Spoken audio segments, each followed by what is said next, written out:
हर पल आपके साथ। नमस्कार, स्वागत है आप सभी का हर पल न्यूज में और मैं हूं आपके साथ मिर्जा साहिल बेग। बुलेटिन की शुरुआत करेंगे, लेकिन एक नजर हेडलाइंस पर।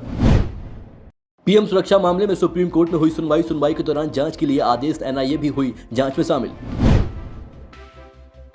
नीट काउंसिल पीजी मामले पर सुप्रीम कोर्ट ने सुनाया फैसला। सुप्रीम कोर्ट ने नीट ओबीसी ईडब्ल्यूएस कोटा मामले पर 27% ओबीसी आरक्षण को दी मंजूरी। पीएम मोदी की सुरक्षा में चूक, कांग्रेस नेता नवजोत सिंह सिद्धू ने केंद्र सरकार पर बोला हमला, पीएम की रैली में बताया ड्रामा। प्रधानमंत्री नरेंद्र मोदी ने कोलकाता में चित्तरंजन राष्ट्रीय कैंसर संस्थान के दूसरे परिसर का उद्घाटन किया है। इस मौके पर पीएम ने कोरोना पर भी बात की है और पीएम मोदी ने बताया कि देश में अब तक कोरोना की 150 करोड़ वैक्सीन खुराक लगाई जा चुकी है। पीएम ने कहा है कि कोरोना पिछले 100 साल की सबसे बड़ी महामारी है और पीएम ने आगे कहा कि साल की शुरुआत देश ने 15 से 18 साल की उम्र के बच्चों के लिए वैक्सीनेशन से की है। इसके साथ ही साल के पहले महीने के पहले हफ्ते में ही 1.5 बिलियन वैक्सीन डोसेज का इतिहास रच दिया है। पीएम ने इसके लिए वैज्ञानिकों, वैक्सीन मैन्युफैक्चर, हेल्थ सेक्टर से जुड़े लोगों को शुक्रिया किया है। कोरोना काल में केंद्र सरकार ने बंगाल के लिए क्या किया है, इसका भी जिक्र पीएम ने किया। वह बोले कि सरकार द्वारा अब तक पश्चिम बंगाल को भी कोरोना वैक्सीन की करीब 11 करोड़ डोज मुफ्त मुहैया कराई जा चुकी हैं।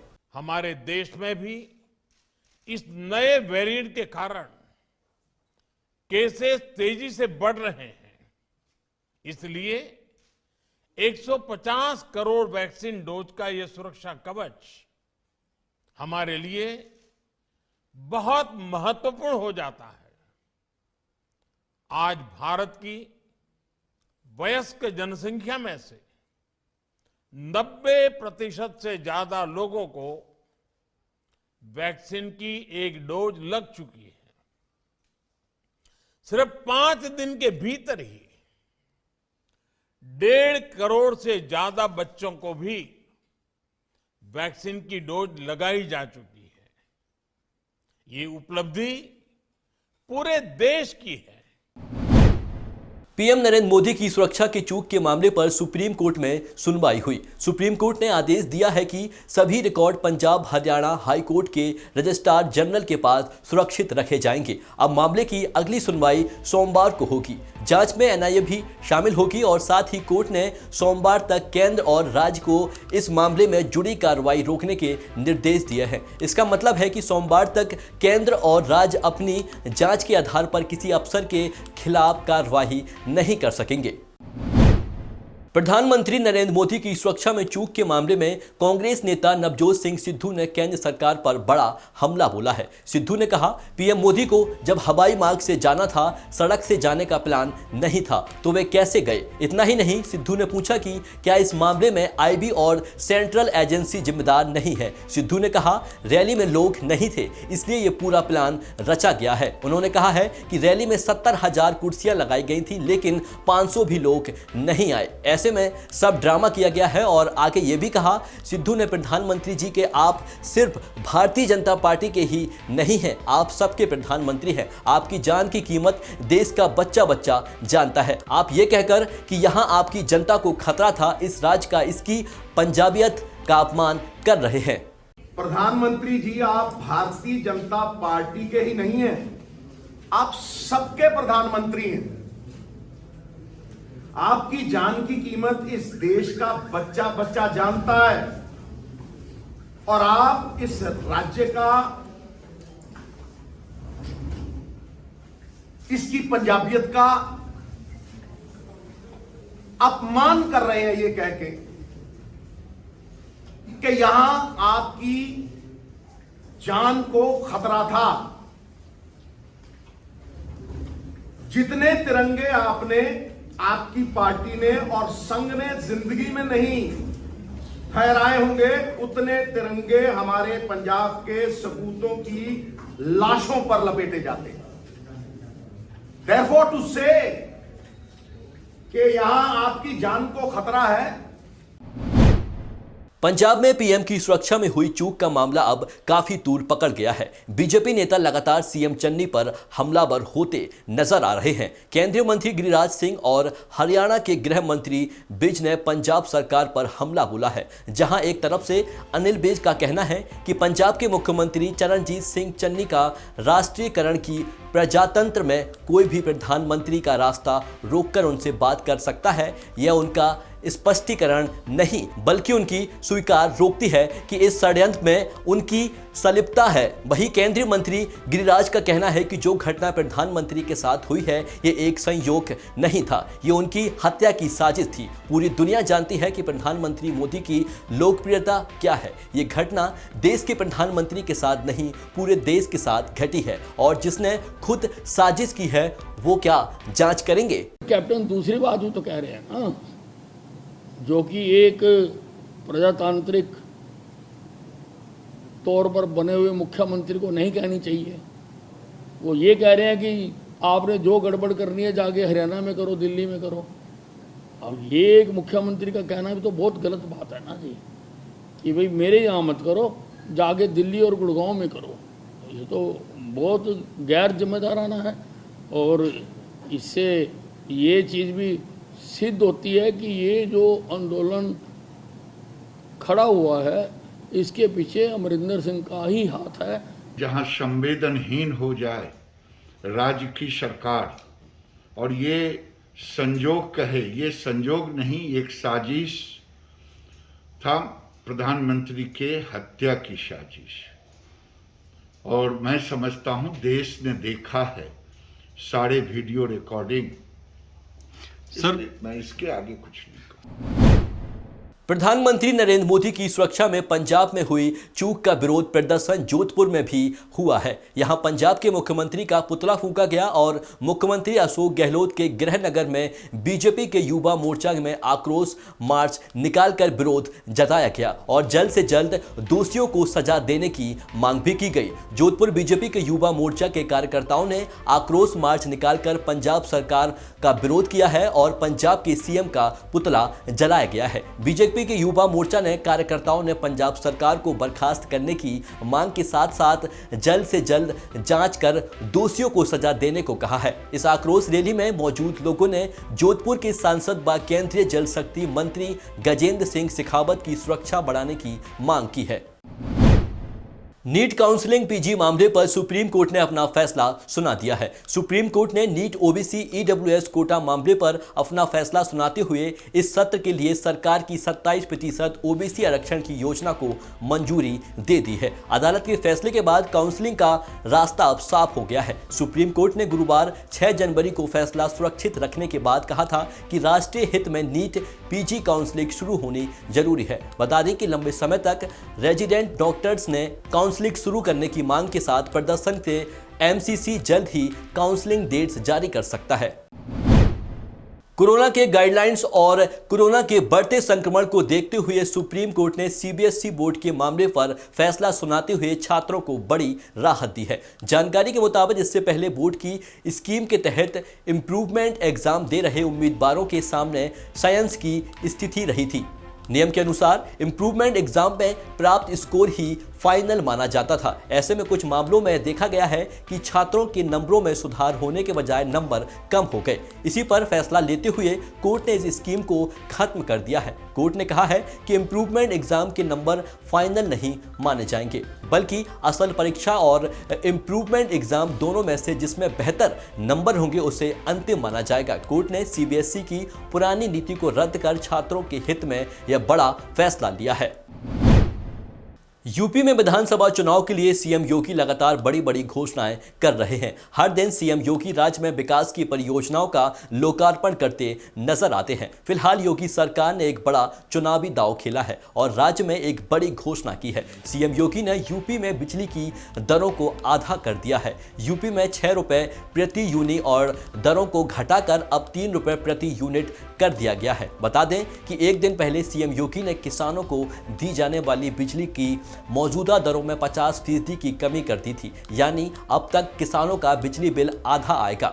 इसमें निजी नलकूप की बिजली दरों में 50% की छूट मिलेगी। यह छूट ग्रामीण और शहरी दोनों की उपभोक्ताओं को मिलेगी। बता दें कि प्रदेश में ऐसे उपभोक्ताओं की संख्या 13,16,399 है। चुनाव से पहले योगी के इस कदम को सियासी जानकर बीजेपी का मास्टर स्ट्रोक करार दे रहे हैं।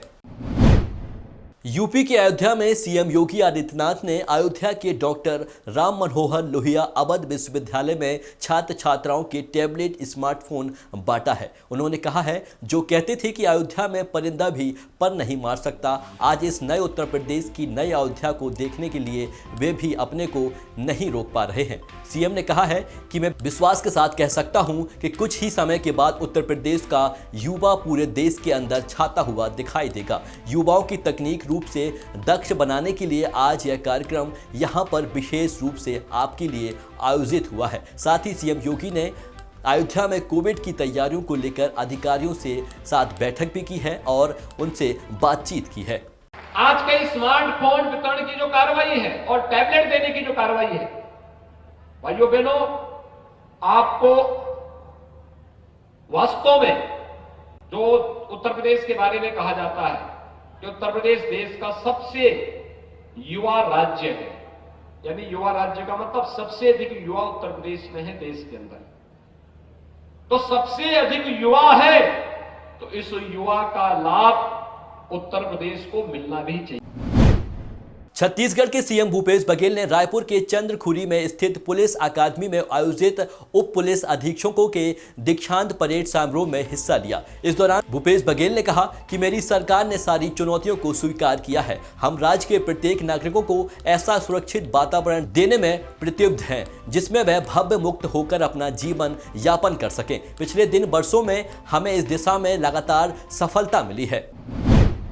यूपी के बांदा जेल में बंद बाहुबली विधायक मुख्तार अंसारी ने इलाहाबाद हाई कोर्ट से गुहार लगाई है। मुख्तार अंसारी ने अपनी गिरफ्तारी की अवैध बताते हुए इलाहाबाद हाई कोर्ट से रिहाई की गुहार लगाई है। इस संबंध में मुख्तार अंसारी की ओर से एक याचिका दायर की गई है जिसमें यह कहा गया है कि उसकी गिरफ्तारी अवैध है। याचिका पर हाई कोर्ट ने राज्य सरकार से जवाब मांगा है। मामले में 11 जनवरी को अगली सुनवाई होगी। बता दें कि यूपी में मुख्तार अंसारी के खिलाफ 52 मुकदमे दर्ज हैं। इनमें से 15 केस ट्रायल स्टेज पर हैं।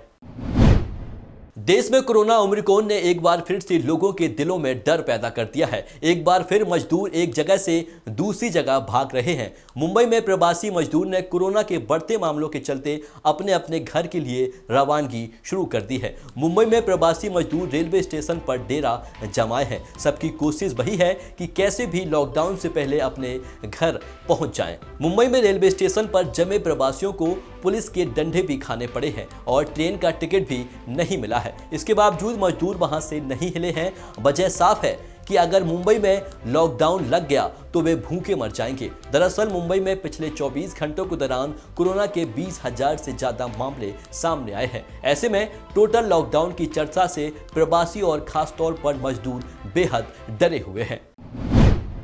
हेयर स्टाइलिस्ट जावेद हबीब का मामला काफी गर्मा गया है। उनके खिलाफ मुजफ्फरनगर में एफआईआर भी दर्ज कर दी गई है। साथ ही महिला आयोग ने भी इस मामले का संज्ञान में ले लिया है। महिला आयोग की अध्यक्ष रेखा शर्मा ने कहा है कि किसी इंसान की ऐसी हिम्मत नहीं है कि वो किसी पर थूके। दरअसल रेखा शर्मा ने मीडिया से बात करते हुए बयान दिया है और रेखा शर्मा ने कहा है कि मैंने वीडियो देखा है। कोई इंसान ऐसी ज़रूरत नहीं कर सकता है कि दूसरे इंसान पर थूके। आप अपने छात्रों को सिखा रहे हैं कि पानी नहीं मिलता तो वे अपने थूक का इस्तेमाल कर सकते हैं। सोच सकते हैं कि इसमें समाज में किस तरह की अराजकता फैलेगी। हम लोगों ने इस संबंध में उत्तर प्रदेश पुलिस और दिल्ली पुलिस दोनों को पत्र लिखा है। मैंने उन्हें समन भी किया है कि मैं निजी तौर पर भी पूछना चाहूँगी। मैं ये भी पूछना चाहूँगी कि दिल्ली पुलिस ने इस मामले में क्या किया है।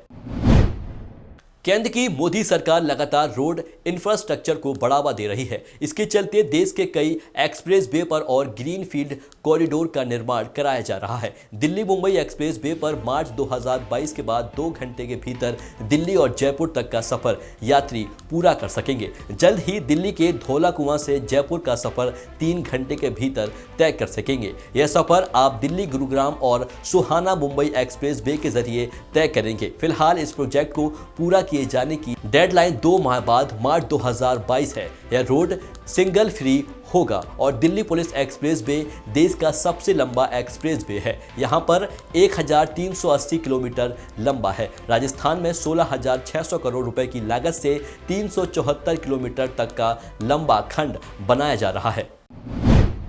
पश्चिम मध्य रेलवे ने रेल यात्रियों को साल 2022 की बड़ी सौगात दी है। कोटा रेल मंडल में कम दूरी की यात्रा करने वाले मुसाफिरों के लिए मेमू ट्रेन चलेगी। कोटा जंक्शन से चलने वाली 3 मेमू ट्रेन की सुविधा राजस्थान और मध्य प्रदेश के 68 स्टेशन के यात्रियों को मिलेगी। नई मेमू ट्रेन से मंदसौर जिले के शमगढ़, गरोठ, सुबासरा के लोग सुविधा मिलेगी। मेमू ट्रेन का संचालन कोटा से नागदा, झालावाड़ और बीना के बीच होगा। रेल राज्य मंत्री दक्षिणा जरदोश और लोकसभा अध्यक्ष ओम बिरला ने 5 जनवरी को झंडी दिखाकर इन ट्रेनों की शुरुआत की है। पहले एक मेमू ट्रेन कोटा से शामगढ़ तक चलाने की योजना थी, लेकिन अब इस कोटा से नागदा तक चलाया जा रहा है ताकि इंदौर, उज्जैन और रतलाम की तरफ जाने वाली यात्रियों को लाभ मिल सके। कोटा मंडल में मिशन रफ्तार के तहत तेजी से कार्य चल रहा है। मुंबई दिल्ली रेल मार्ग की परियोजना पर करीब 6,661 करोड़ के कार्य होंगे और कोटा मंडल के मथुरा से नागदा के बीच कुल 544 किलोमीटर रेलखंड में मिशन रफ्तार से तहत होगा और प्रोजेक्ट को दिसंबर 23 तक पूरा करने का टारगेट रखा गया है। बिहार में कोरोना की रफ्तार तेज हो गई है। आपको बता दें कि अब हर घंटे करीब 100 लोग पॉजिटिव हो रहे हैं। गुरुवार को 2,359 नए मरीज आए हैं, जिसमें एक्टिव मरीजों की संख्या 5,785 हो गई है। 24 घंटों में पटना में सबसे अधिक 1,407 और गया में 177 और मुजफ्फरनगर में 137 नए मामले आए हैं। बेगूसराय में 71 और सारण में 52 नए मामले आए हैं। राज्य में 2,369 नए मामलों में 25 अन्य राज्यों में आप कोरोना संक्रमित शामिल हैं। कजाकिस्तान में महंगाई के खिलाफ शुरू हुए प्रदर्शन हिंसक रूप ले चुका है। जगह जगह हिंसा हो रही है और वाहनों को फूंका जा रहा है। कजाकिस्तान की सरकार ने चेतावनी देते हुए कहा है कि हिंसा करने वालों को मौत के घाट उतार दिया जाएगा। पिछले 24 घंटों में कजाकिस्तान में हिंसा जारी है, जिनमें से 2 दर्जन से ज़्यादा लोग मारे गए हैं। महंगाई के खिलाफ फूटा जनता का आक्रोश थमने का नाम बिल्कुल नहीं ले रहा है। इस हिंसा में अब तक 18 पुलिसकर्मियों की मौत हो चुकी है, जबकि 748 को चोटें आई हैं। इस बीच सरकार ने स्पष्ट शब्दों में चेतावनी देते हुए कहा है कि हिंसा नहीं छोड़ने वालों को मौत के घाट उतार दिया जाएगा। बता दें कि पेट्रोलियम पदार्थों की कीमतों में इजाफा के बाद से देश भर में हिंसा भड़क उठी है। कजाकिस्तान सरकार ने हिंसा को देखते हुए आपातकाल की घोषणा कर दी है। अभी के बुलेटिन में बस इतना ही। देखते रहिए हर पल न्यूज। नमस्कार।